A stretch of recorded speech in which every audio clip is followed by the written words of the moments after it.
Hey, everybody lit, can't pull that fire. Yo, listen, all right, so boom. I ain't gonna lie, I need a new mic. I ain't gonna lie. This one's kind of ass. I'm gonna buy a new mic soon. But look, I'm gonna teach y'all about support and resistance today. You know what I'm saying? It's one of the most basic things that you need to know.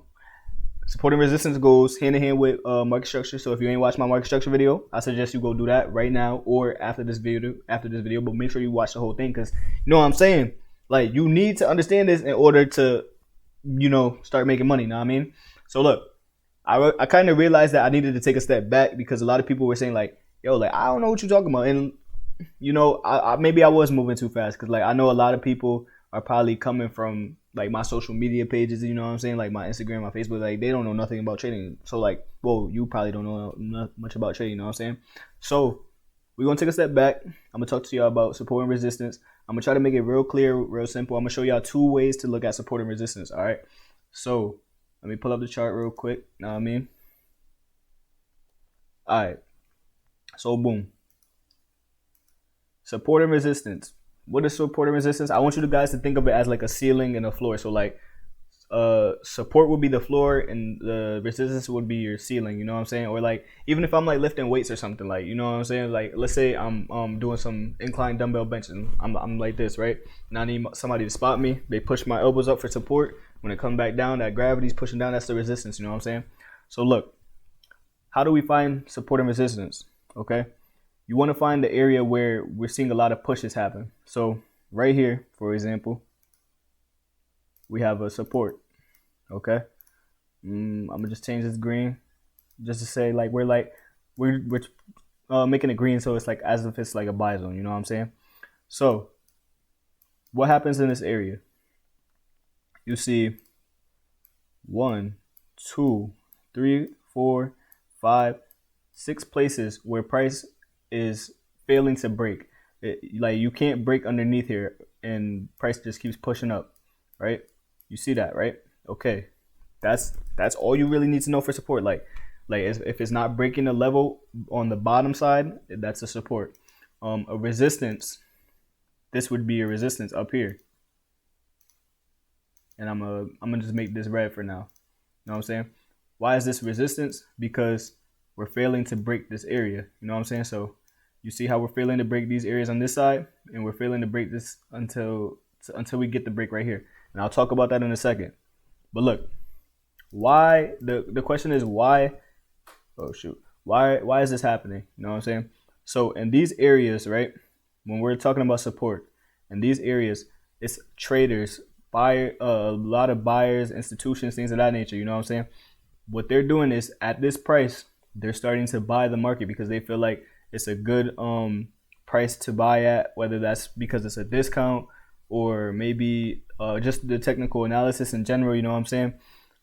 So we're getting a lot of buy pressure out of here. Each time it comes to the zone, it's starting to push up, you know what I'm saying? And that's because people are buying the market, all right? Now, when we get to this area, it's a little bit different. Since price is so high, people are starting to sell the market. People are starting to take profits. You know what I'm saying? So this causes price to not be able to continue moving in this direction, going up. You know what I'm saying? So it forces it to come back down, but the volume dies down. All right. So with that being said, you can technically sell here and you can technically buy here. You can sell here, you can buy here, because as we know, when it's in a range, it just does this, you know what I'm saying? Until it breaks out to the upside or breaks out to the downside. Like I said, in this case, it broke up to the upside, but we're going to talk about that in a second. All right. So, yeah, when we do get this break, right, I want you to notice when we see market structure, right, we see this. We have a something like this. This is how the market moves.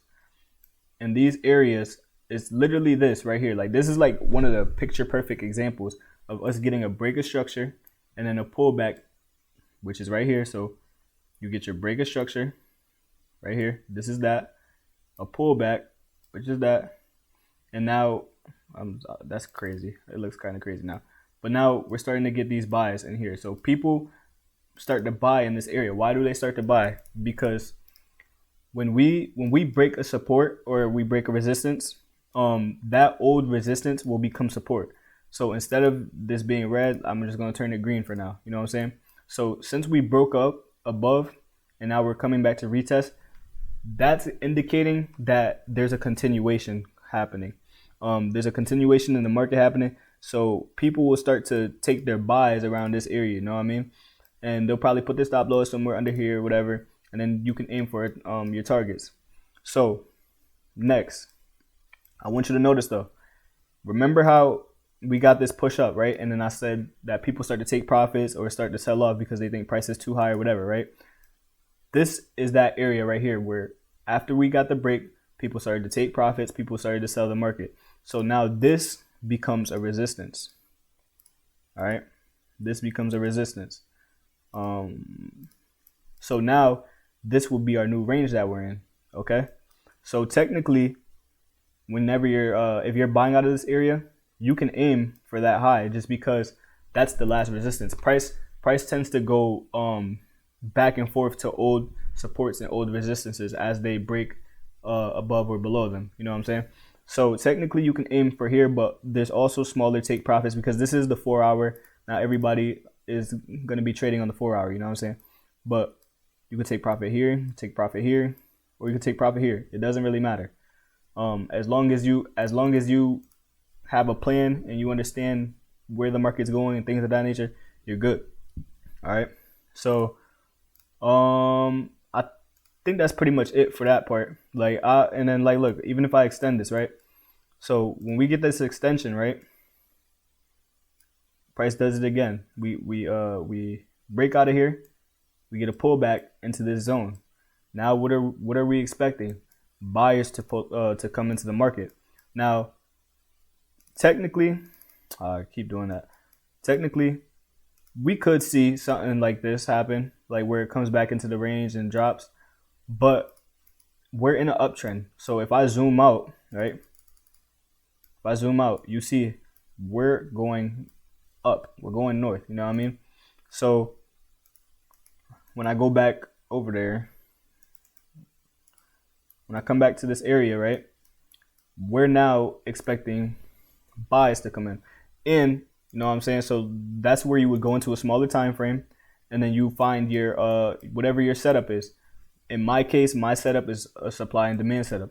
So I was able to take buys this morning, you know what I'm saying? So where I got in was right here because we had a little setup right here.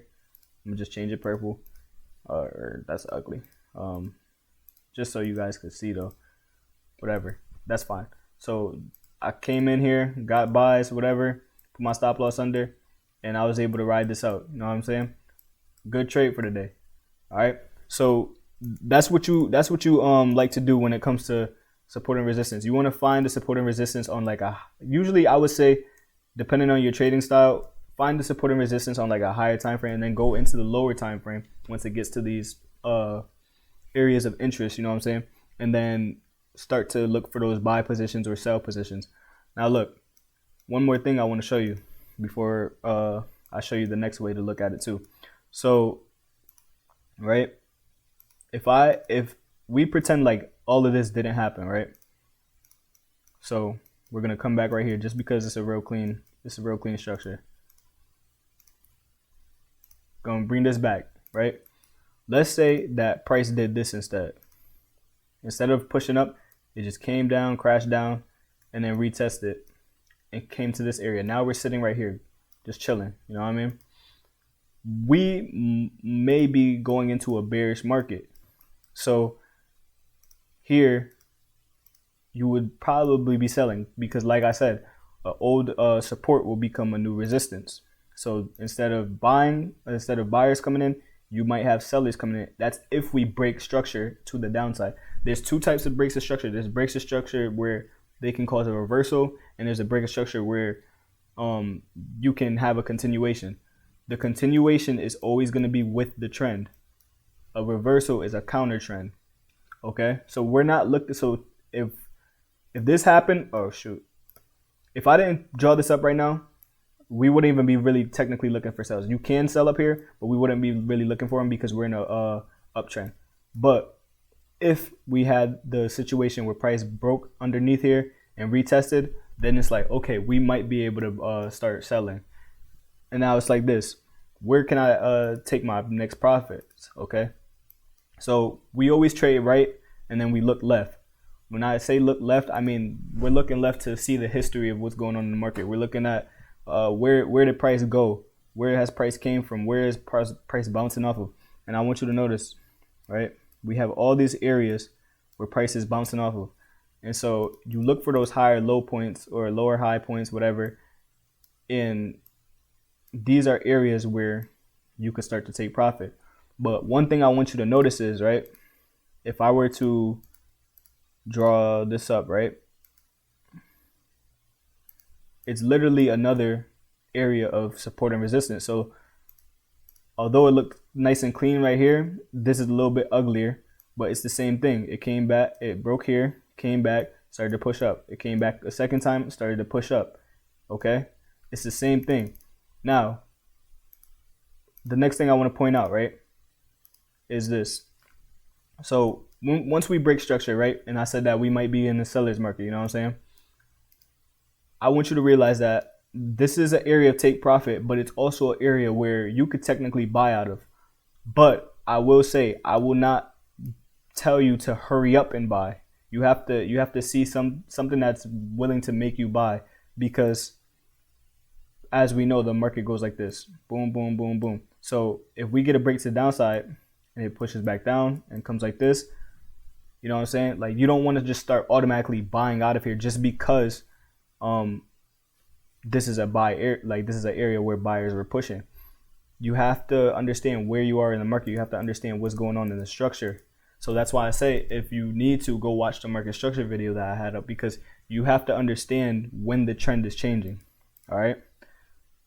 So now that I got that out the way, I'm gonna show you guys one more way to look at support and resistance. Now, this is a trend line way of looking at support and resistance. So when it comes to trend lines, I want you guys to be cautious when you use them, but I'm gonna show you how I use them and how I learned to use them. Okay. So when you're looking at price, right, we're in an uptrend again. You want to find where the most wicks are. And for you guys who don't know what wicks are, it's just these like little, you see the little tops right here and the little bottoms. Okay. Like, and that goes for whether you're doing it like this or going up. So I'm going to show you guys what a trend line would look like. So it will look something like this. Now the problem with trend lines is a lot of people draw them differently. I draw them like this because I feel like it works to me. You know what I'm saying? Because when you're getting a lot of bounces off of a certain area, it's literally the same thing. Like, the only problem is you might tend to fall into these false breakouts. You know what I'm saying? But with that being said, you could play a little channel game. So each time it comes up, you could sell, you could buy out of here, you could sell, you could buy. But you don't, like I said, be careful when you're trying to sell in an uptrend, because we don't know how far the retracement is going to come. It could literally go like this. Like, if we're in an uptrend, it could literally boom, and that's a retracement. Or it could come up and then drop all the way back down here, and that you're trying to sell because you had a nice whatever. Let me say that again. Hold up. If you were to sell in this market, right, you'd have had a nice little sell. But then if you try to sell in here to get that, you're gonna think you could hold it all the way down here, and you're gonna end up losing the trade. All right. So if you want to play the channel game, you could play the channel game. It's gonna keep going until it breaks out, right? And so when we do get a breakout of this trend, let's say it breaks to the downside, it might do something like this. Boom, boom, boom, boom. Okay. Now, what happens, you might be able to, it might be a start of a new trend and a new channel. So we could now draw up a second channel, and you could sell here, you could buy here, you could sell here, you could buy here, you could sell here. But once again, I'm going to keep saying this over and over. When we're trending down, you want to look for sells. When we're trending up, you want to look for the buys. So just because we switch when we switch structure, that doesn't mean you necessarily buy here. Like, you can, but just be careful. Understand that you might not be able to take it all the way up to the trend line. You know what I'm saying? So yeah, continuing on, right? So if we got a break here and it came back, boom, boom, boom, boom, boom, this is another channel that you can create. So this is a couple different ways where we could look at support and resistance. I'm not trying to make it complicated or anything. I hope that's real easy for you guys. So like I said, if you're gonna draw, whenever you're looking for support and resistance, you want to look for where the most wicks are, number one, and then you have to understand why are these areas important? Why are these areas key levels? And that's because we're looking at places where price either heavily bought or heavily sold off in the, like, and it keeps bouncing off of those areas. You know what I'm saying? So yeah, with that being said, if you guys have questions, you know what I mean, if you guys have questions, make sure you guys just hit me up on Instagram or DM me. I'm chatting. DM me on Instagram or comment below on this video or any other videos, you know what I'm saying? Ask me questions, because I'm here to help y'all, you know what I'm saying? I'm here to help. And I feel like this helps me as a trader too, because now that I can help other people, I'm also going to be showing you guys some of my live trades and things like that. So yeah, with that being said, I'm out of here. Y'all have a good rest of y'all day, you know what I mean? All right, bye.